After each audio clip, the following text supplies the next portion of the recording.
Egypt is considered the cradle of ancient civilizations. Scientists from various countries around the world visit Egypt with the purpose of exploring its archaeological sites, which have been key to making amazing discoveries. Today, in this video, we will show you some of these wonderful finds made by scientists in Egyptian archaeological sites. The German traveler and writer Johann Helffrich, one of the first Europeans to visit and describe the architectural wonders of ancient Egypt, paid a visit to the Sphinx during his travels in 1565 to 1566. Helffrich documented with amazement that a local priest entered through a hole in the Sphinx's head and, speaking from inside the statue, it seemed as if the Sphinx itself was uttering mystical words. This account not only adds a touch of mystery to the already enigmatic figure of the Sphinx, but also suggests a religious practice or ritual that took advantage of the acoustics of the monument to create an impressive and possibly sacred effect. Many New Kingdom stelae, which are funerary slabs used to identify the deceased and perpetuate his name in his tomb, depict the Sphinx wearing a crown. This iconographic detail has led some scholars to speculate that, if such a crown really existed, the hole in the Sphinx's head could have served as an anchor point for said crown. This hypothesis suggests that the Sphinx not only had a symbolic and protective role, but could also have been adorned with royal ornaments in certain periods of Egyptian history. In an effort to preserve and restore the Sphinx, French engineer Émile Baurais carried out extensive restoration work on the monument during the 1920s. It was in 1926 that Baurais decided to close the aforementioned hole in the head of the Sphinx with a hatch. Metallic, possibly to protect the internal structure of the monument and prevent further damage caused by weather or vandalism. This intervention is one of many carried out over the centuries to preserve the majestic figure of the Sphinx, an enduring symbol of ancient Egyptian civilization that continues to fascinate scholars and tourists around the world. One of the most notable finds is an ancient box that is more than 3,500 years old.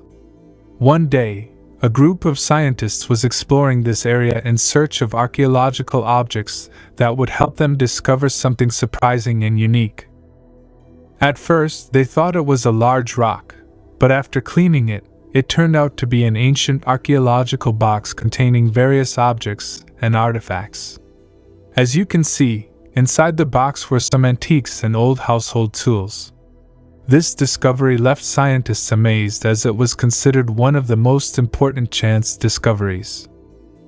Another fascinating discovery was a tunnel that spans 4,300 feet in length. Many scientists believe that this tunnel could lead to the lost tomb of Queen Cleopatra. Furthermore, its unique design has caused fear and amazement among those who have attempted to explore it. To this day, scientists continue to investigate inside this tunnel in the hope of discovering new secrets. Finally, a team of Spanish researchers arrived in Egypt with the aim of unearthing ancient archaeological objects. Their work led them to the discovery of an ancient cemetery that has been listed as the oldest in the world. It is said that the entrance to this cemetery was aligned with the sun's rays, causing them to shine at its entrance. In addition, a representation of the garden was found in this place, and it is believed that the orientation of the sun's rays towards the tomb corridor symbolized the easy passage to the afterlife. The statue of Queen Nefertiti, whose name means, "Beauty has come."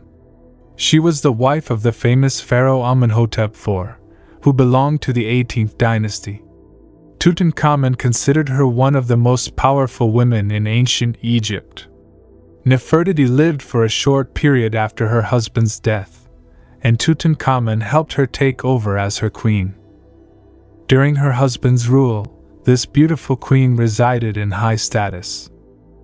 This statue of Nefertiti, which is more than 3,000 years old, is said to have been preserved to an incomparable degree. The paint on the statue has also endured. The statue is still in its original state, confirming the pharaoh's skill in sculpting and painting over the years. A peculiar phenomenon found in most statues is the broken nose, the Sphinx being one of the most notable examples. In the ancient pharaonic civilization, it was common for the nose of many of these statues to be broken or destroyed, for reasons still unknown. Some believe that this may have been because the nose was the most vulnerable and easily damaged part by thieves and looters entering Egypt. During some invasions throughout this period, it has been argued that the nose was considered the source of oxygen that provides life to the human body. Therefore, it was believed in the past that the spirit of the pharaoh inhabited the statue that had been sculpted for him. As a result, pharaohs often attempted to destroy the statue's nose to prevent the pharaoh's spirit from returning, reviving his life in the statue. In 2020, a discovery was made that aroused the curiosity and admiration of many scholars. A group of colorful coffins was found. It is said that each coffin had a different color, and this color represented something specific. Some owners of these coffins wanted their coffins to show their true image, so they chose to color them this way. This discovery became one of the most wonderful discoveries that attracted numerous tourists from different countries to visit them. In a tomb in the desert, about 30 kilometers south of Cairo, a group of scientists discovered around 100 coffins and about 14 statues made of gold in the Sahara Desert. Some of these coffins even contained the bodies of the pharaohs inside, making it a significant discovery that helped scientists. In 1922, a group of researchers managed to obtain many answers to the questions they had about a musical instrument that belonged to Pharaoh Tutankhamun, known as the trumpet. These musical instruments were used in some ceremonies and were made of wood, silver, copper, or sometimes bronze. This demonstrates the skill of the ancient pharaohs in music and making musical instruments that are still used today.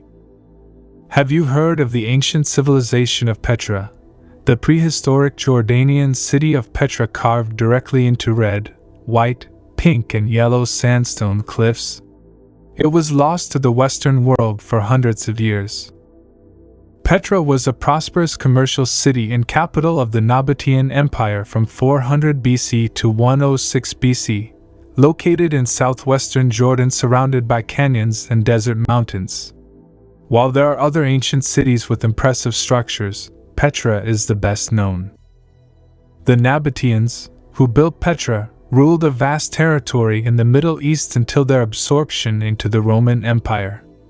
Remnants of their innovative water systems can still be found in the region. Only 15% of Petra has been discovered and 85% remains unexplored. Petra's importance declined after it was conquered by Rome in 106 Anno Domini, and the city fell into decline due to earthquakes and changes in trade routes. Tourists who want to see more Petra-like structures should head to Mosul, Iraq, where scientists recently discovered a kingdom buried under a dam. Due to the drought that affected southern Iraq, a group of Kurdish and German archaeologists managed to resume excavations of an ancient city in Kemyon that had been submerged by the waters of the Mosul Dam reservoir. The find included a palace and several large buildings, and the researchers were able to reconstruct the city plan in a relatively short period of time. The team worked in a race against time, not knowing when the reservoir's waters would rise again. They discovered 5 ceramic vessels containing an archive of more than 100 cuneiform tablets dating to the Middle Assyrian period.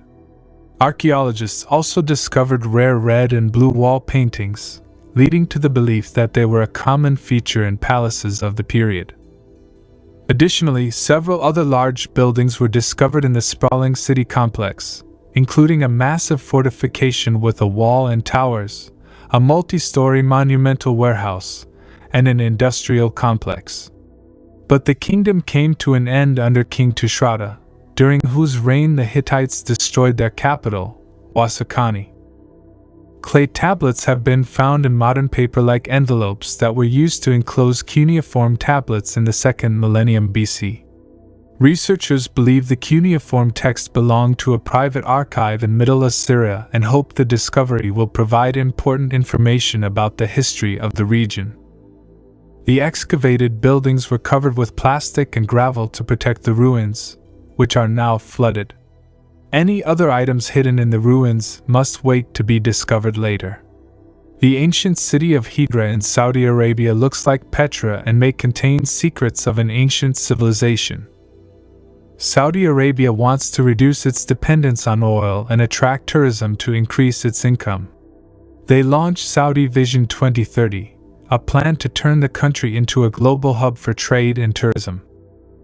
The Crown Prince has begun issuing tourist visas, and the city of Hydra is an obvious choice to attract visitors due to its architecture and the fact that it is virtually unknown. The Nabateans were desert nomads who controlled trade routes and provided spices and aromatics. Hydra was an important provincial city for them. The Nabateans became visible in history because they naturally became rich. The Nabateans prospered from the 4th century BC onwards, until the 1st century Anno Domini, and its territory included Jordan, the Egyptian Sinai Peninsula, Saudi Arabia, Israel, and Syria. Their identity was lost and Petra was rediscovered in 1812. The difficulty in knowing the Nabateans is that they left very little first-hand history. Most of what we know about them comes from documents written by strangers. Most of the remaining structures are tombs, and many of the city's architectural remains have been literally lost to the sands of time. Despite their obscurity, the Nabateans were the first pioneers of architecture, taking advantage of the arid desert environment to their advantage. The Hydra tombs have natural water pipes to protect them from erosion, which have kept them in good condition for thousands of years. The Nabateans, who built these tombs, were innovative and creative. The architecture of the tombs is influenced by classical Greek and Roman architecture, but also has Mesopotamian, Iranian, Egyptian, and Greek influences, creating a unique architectural style called Arabian Baroque.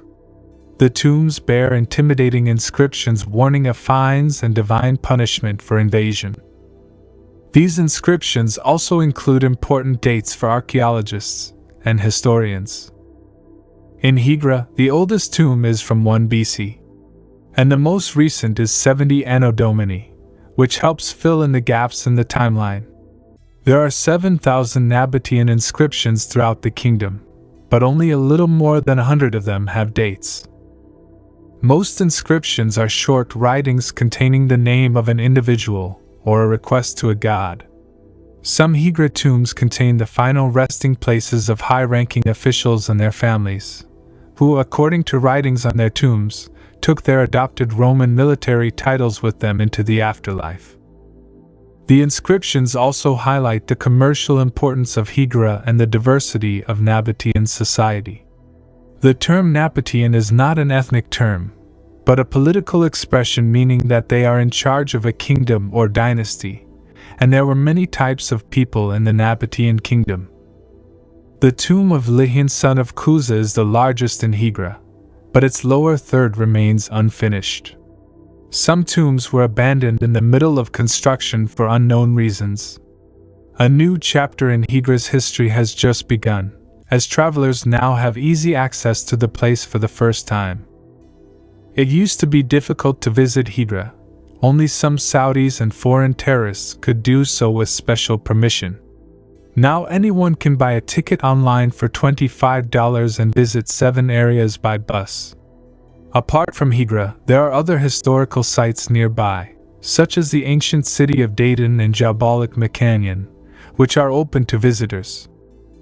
The city of Alula is also open to tourism and is expected to attract 2 million tourists a year by 2035. Alula Airport has been renovated and there is a luxury hotel designed by a French architect due to open in 2024. The Nabateans are an important civilization region and their legacy can be seen in Hydra, but 10 other historical languages have also been discovered in the region. Al-Ila is considered an important region in the development of the Arabic language. It turned out that an ancient civilization called Harappa flourished around 3000 BC. In what is now Pakistan and India. Indian scientists working in the Gulf of Kumbat suggest that the Harappans descended from an advanced mother culture that was submerged by rising sea levels at the end of the last ice age. The discovery of this submerged civilization demonstrated the existence of an ancient civilization and established the possibility that ancient civilizations were submerged by rising sea levels after the last ice age. The oldest city-state civilization is believed to have existed in Mesopotamia about 5,500 years ago. Furthermore, on the border of India, Pakistan, and Afghanistan, an extensive mature civilization has been found, called the Harappan civilization, which existed between 5,300 and 2,800 years ago. Important ruins have been discovered in India, including cities with well-built straight streets, drainage systems, and water transportation. The artifacts found indicate that there was an important missing link between ancient hunter-gatherers and the Harappan civilization. Archaeologists believe this missing link may have been submerged by a significant rise in sea level caused by melting ice sheets. India's National Institute of Ocean Technology conducted marine surveys and discovered square and rectangular features that appear to have been man-made and are believed to have been part of the submerged Harappan civilization. In the Kumbat area, 20 kilometers from the current coast, two ancient channels were discovered with technological equipment that creates images of the seabed. Elements resembling a grid-shaped housing structure have been identified on both sides of the canal, indicating that the ancients had a good sense of urban planning. Beneath a few centimeters of fine marine sediment, alluvium and boulders typical of terrestrial river sediments were observed, followed by typical river conglomerates at greater depths, demonstrating that the now submerged area was once dry land through which rivers flowed.